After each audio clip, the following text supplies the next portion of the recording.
Autre façon d'amortir un emprunt indivis, qui n'est pas non plus très difficile, qui va vous paraître tout à fait logique, c'est le remboursement d'un emprunt indivis par amortissement constant. Alors, on va prendre un exemple, mais je vais exprès prendre le même exemple pour que vous compreniez bien les différences entre remboursement in fine, remboursement par amortissement constant et remboursement par annuité constant, pour que vous le compreniez bien. Donc, on est ici par amortissement constant. Le 1011, une entreprise emprunte 1 million d'euros sur 5 ans, remboursement par amortissement constant, taux, vous entendez, taux annuel 10%, l'exercice comptable coïncide avec l'année civile, présentez le tableau d'amortissement d'un emprunt. Oui, une question ? J'allais dire, l'exercice comptable coïncide avec l'année civile. Cette phrase, elle sert à rien, en fait. Elle ne sert pas pour la construction du tableau d'amortissement, elle nous servira en revanche, dans la deuxième partie de notre cours, pour passer les écritures.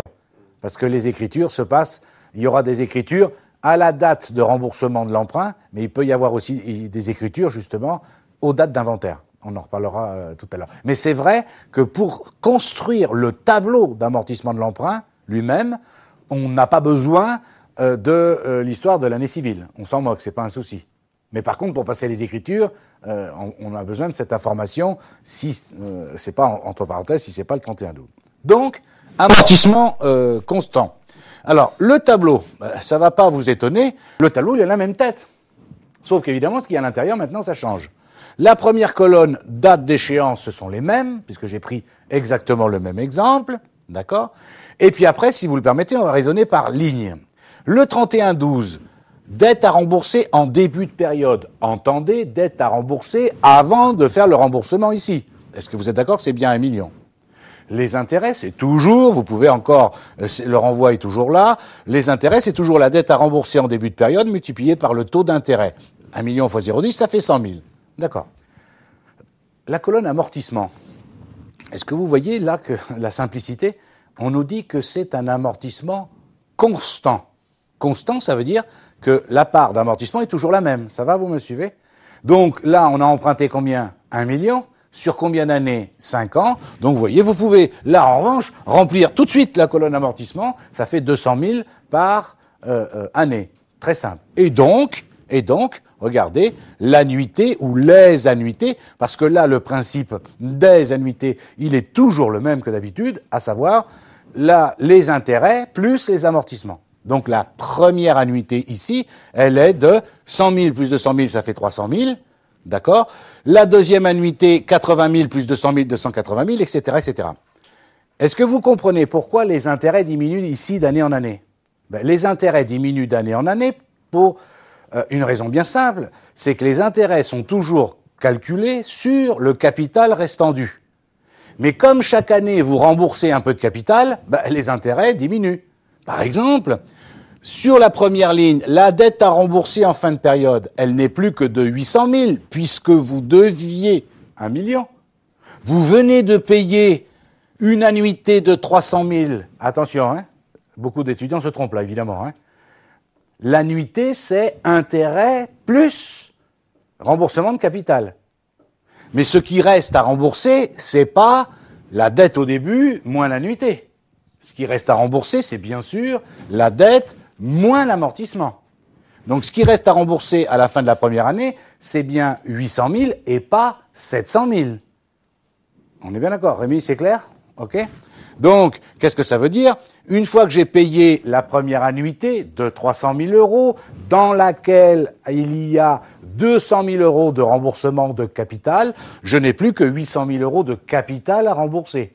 Donc voilà pourquoi l'année d'après, les intérêts sont calculés toujours pareil sur le capital restant dû, mais qui n'est plus de 1 million, mais qui est de 800 000. Donc 10% de 800 000, ça fait 80 000.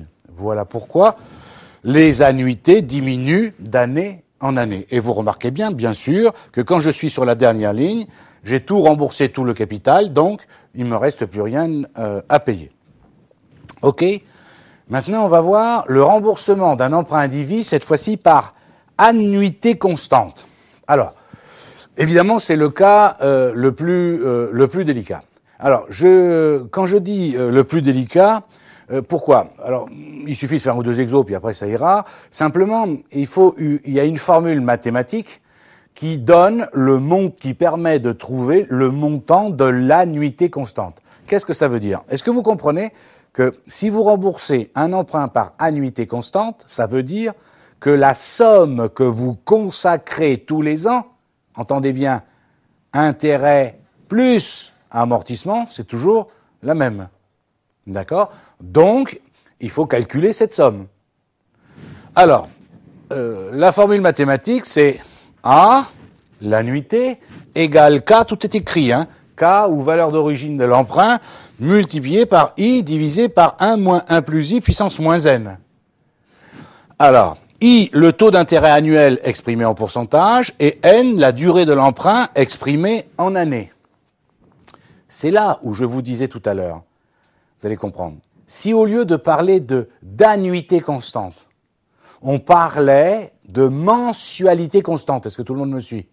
La formule serait la même, sauf, vous vous souvenez de ce que je vous ai dit? N, ça serait plus un nombre d'années, mais un nombre de mois.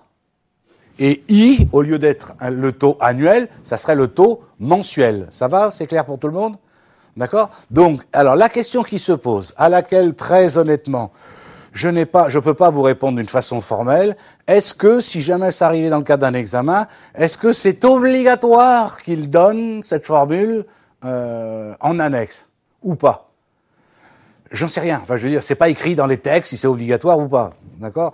Bon, moi j'imagine que ça sert à rien de planter les gens en introduction à la compta avec ça, mais il n'est pas écrit encore une fois dans les textes. C'est pas peine d'aller à la Cour européenne des droits de l'homme, recours administratif, prendre des avocats, d'accord, ok, c'est pas la peine.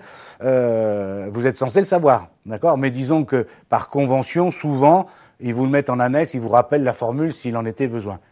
Souvent, pas tout le temps, ok. Donc, une fois qu'on a ça, il n'y a plus de problème majeur. On va prendre un exemple. Un emprunt de nominal 1 million, vous voyez, je prends toujours le même exemple, est contracté le 1,01N pour une durée de 5 ans, taux annuel 10%. Le service de l'emprunt, ah tiens, il change. Alors le service de l'emprunt, je le fais exprès pour que vous soyez familiarisés, ça veut dire le mode de remboursement de l'emprunt, ça veut dire la même chose. Hein. Mode de remboursement ou service de l'emprunt, c'est la même chose. Par annuité constante, l'exercice comptable coïncide avec l'année civile. La question, présenter le tableau d'amortissement de l'emprunt. Alors, le tableau d'amortissement de l'emprunt, lui, au niveau du principe, il est le même, sauf qu'il y a une petite différence. Vous allez voir. Alors, les années, c'est les mêmes, puisque c'est sur 5 ans. Est-ce que vous comprenez que la première chose à faire, c'est de calculer l'annuité constante? C'est ce que vous avez ici dans la deuxième colonne. Normalement, d'habitude, vous savez, dans la troisième colonne, date d'échéance, dette à rembourser, et jusqu'à présent, on mettait les intérêts. Là, je vous ai mis annuité. Je l'ai mis à titre pédagogique, mais ça serait pas la peine de faire une colonne pour ça. Pourquoi? Mais parce que c'est toujours, comme elle est constante, c'est toujours la même. Donc, à la limite, on pourrait s'en passer. Moi, je l'ai mise quand même. Alors, regardez, l'annuité constante, je l'applique. Le capital emprunté, 1 million, multiplié par I, 0, I exprimé en pourcentage, 0,10, divisé par 1, moins 1,10 à la puissance moins 5, eh bien ça fait une annuité de 263 797,48. Une autre remarque encore. Sauf avis contraire de l'énoncé, les annuités et donc les tableaux d'amortissement des emprunts, si on vous les demande, vous les ferez au centime le plus proche. Vous me suivez? On pourrait imaginer qu'on vous demande de travailler à l'euro le plus proche. C'est pas grave. On arrondirait à ce moment-là l'annuité à l'euro le plus proche. Ça va? Vous me suivez? Il n'y a pas de souci. Très bien. Deuxième remarque tout de même. Par expérience, je sais qu'il y a des gens parmi vous qui auront du mal à calculer cette annuité constante. Parce que tout dépend, du mal, ça paraît fou de dire ça, mais l'expérience m'a montré que beaucoup de gens n'y arrivaient pas. Pourquoi? Parce que tout le monde n'a pas la même calculatrice. D'accord? N'est-ce pas? D'accord, David. Ok. Tout le monde n'a pas la même calculatrice. Or, selon la calculatrice dont on dispose, c'est plus ou moins facile de faire ce type de calcul. Alors vous, je vous connais, vous voulez tout faire en un seul coup, paf! Non. À ce moment-là, de toute façon, ça veut dire qu'il faut s'entraîner un peu avant, d'accord, pendant l'année, avant l'examen. Ben vous vous entraînez, et si vous n'arrivez pas parce que votre calculatrice n'est pas assez sophistiquée, vous êtes d'accord, il existe des calculatrices dans lesquelles vous pouvez rentrer la formule telle qu'elle est ici, comme ça, exactement sous cette forme-là, d'accord. Mais tout le monde n'a pas ce type de calculatrice. Vous me connaissez, moi, j'ai une calculatrice FX Collège. D'accord? Donc moi, je risque pas de rentrer ce type de formule. Mais à ce moment-là, vous êtes d'accord, comme c'est une multiplication, eh bien, je peux là le faire morceau par morceau. Vous comprenez ce que je veux dire?